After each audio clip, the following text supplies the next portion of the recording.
Well, the Morning Midas, a car carrier that caught fire about 3 weeks ago, sank yesterday in 16,000 feet of water, having burned continuously since being abandoned by the crew.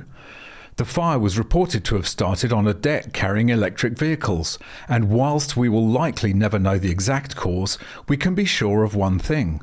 The fact that the fire suppression systems on board failed to extinguish the fire is very strong evidence that it involved the presence of lithium-ion batteries. This is now the third car carrier that has either sunk or been written off due to the presence of electric vehicles on board, following the Felicity Ace in 2022 and the Fremantle Highway in 2023. The scale of these losses is unprecedented, and you can bet maritime insurers will be looking very carefully at these three disasters, and they'll not only be rewriting their policies, they'll be cranking up their premiums, adding yet more to the price of an EV. Welcome back to MGUY, British engineer and lawyer, now Sydney-based YouTuber. If you'd like to support this channel and display your anti-EV credentials to your Tesla-owning neighbours at the same time, why not buy some awesome MGUY merchandise, like this mug, this baseball cap, or this t-shirt. Each high-quality item sports the MGUY No EVs sign, and they're all made to order, perfect for irritating the hell out of your local EV zealots. Visit store.mguy.tv or click the link in the description to check out the full range of products. And of course, you can always just buy me a coffee. Click the link in the description or scan the QR code on screen. A fire on board a vessel at sea can be catastrophic, so in order to be regarded as seaworthy, car carriers must have sophisticated fire suppression systems to detect and extinguish any fires before they get out of hand. Systems like flooding an area with inert gas such as carbon dioxide or pumping in an expanding foam are designed to deal with virtually any kind of cargo fire on a ship. If you remove heat or oxygen, or both, from a fire, it will go out. But this is not the case with the lithium-ion batteries in an electric vehicle. Once such a battery is on fire, it is self-sustaining due to the presence of an oxidizer within the battery itself. So removing the atmospheric oxygen will have little effect.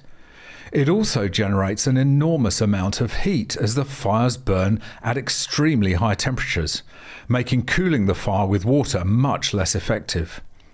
The fact that the fires in the Morning Midas, Felicity Ace and Fremantle Highway could not be controlled or extinguished with the onboard suppression systems leads to the conclusion that the nature of those fires overwhelmed the systems. And it's not a huge leap to suggest that the presence of electric vehicles containing lithium-ion batteries was likely to have been part of the cause. We'll come on to the report of the Morning Midas in a minute, but first I found an interesting paper dealing with this very subject. As you know, I've always said that the nexus between fire risk and insurance will eventually put an end to the electric vehicle madness, but I was referring primarily to incidents on dry land, in underground car parks and the like. But this paper looks at the same subject from a shipping standpoint, and is entitled "The Insurance Business Perspective on the Risk of Transporting Electric Vehicles by Sea." Some great bedtime reading there, folks. Linked in the description. But here are a few key extracts which act as a reminder of the many problems created by transporting EVs by sea. Recent high-profile fires on car carriers have sparked speculation that EVs were the source of ignition, intensifying concerns about the safety of transporting these vehicles by sea. In light of these incidents, some shipping companies have begun refusing to transport electric vehicles, citing the increased risk after several ships either caught fire or sank while carrying them. Fires on ships in European waters in recent years further underscore the dangers associated with electric generators and batteries on board. One notable incident occurred in February 2022, when the merchant ship Felicity Ace, a vessel owned by Mitsui OSK Lines (MOL), caught fire off the coast of the Portuguese Azores. The blaze, which started on the car decks, quickly spread throughout the 656-metre vessel. Despite attempts to salvage the ship, it was lost after drifting for 2 weeks in the Atlantic. Fortunately, the crew was safely evacuated, but the ship and its cargo of about 4,000 luxury cars, primarily Porsches, Bentleys, Audis and Volkswagens, were unsalvageable, resulting in losses of $400 million. According to the ship's cargo manifest, there were 281 EVs. The most significant risks and issues associated with electric vehicle fires are outlined below. 1. The risk of fire in the event of a thermal runaway of a battery cell. Thermal runaway in lithium-ion batteries is the phenomenon of exothermic chain reactions within the battery. These reactions typically result in a rapid elevation of the internal temperature of the battery, which can potentially lead to combustion or even an explosion. This is also the main cause, along with mechanical and electrical failures, of total battery failure. The most common feature of all abusive condition is an internal short circuit. Thermal runaway represents a significant scientific challenge in the field of battery safety research. 2. Difficult to stop, extinguish thermal runaway. A thermal runaway is difficult to extinguish unless firefighting agent, e.g. water, is directly injected into the battery to enable efficient cooling of the battery cells. In the absence of intervention, cooling, the internal temperature of the battery will continue to rise, thereby increasing the risk of fire spreading and explosion if the resulting gases accumulate. Most modern EVs are equipped with internal cooling systems to maintain the battery temperature. Modern batteries are designed to vent rather than explode, but vented gases must be removed from any enclosed spaces to avoid pressure buildup and explosion. The sheer amount of water needed presents a challenge on board, as it may compromise ship stability. Extinguishing an electric car fire may require a large amount of water, as much as 10 meters cubed, that's 10,000 litres. It should be noted, however, that approximately 2 cubic meters of water are required to extinguish a fire in a combustion car. 3. Long-lasting re-ignition risk. Another issue associated with EV battery fires is the significantly elevated probability of the vehicle reigniting. It is possible for a fire to be reignited weeks or even months after the initial incident that caused it. It is not sufficient to rely on water cooling alone to prevent the chemical chain reaction that causes a fire. It merely slows down the process. Once the cooling process is halted, the heat generated by the chemical chain reaction will increase significantly, thereby increasing the likelihood of reignition. To illustrate, the fire on the Felicity Ace burned for more than a week, whereas a fire on her sister ship, the Sincerity Ace, took between 9 and 10 days to extinguish. 4. Toxic gases and gas explosion. The release of toxic gases in the presence of an ignition source can result in a gas explosion. The combustion of an electric vehicle, EV, is characterized by a more dynamic development and significantly faster smoke emission in the initial phase of the fire than that observed in the combustion of a conventional internal combustion engine, ICE, vehicle. For each kilowatt hour of battery power, approximately 6,000 litres of gases are produced. For instance, a single 55 kilowatt hour battery can generate up to 330,000 litres of these gases. The presence of these gases presents a significant hazard to crew members attempting to extinguish the fire in an enclosed space, such as a ship's cargo hold. 5. Jet flames. One of the principal dangers faced by firefighting team members is the hazard of a jet fire coupled with the potential of electrocution. In hybrid vehicles, the risks of battery and hydrocarbon fires occur simultaneously. Jet flames can reach a maximum length of 7 to 10 meters and persist for approximately 1 to 2 minutes.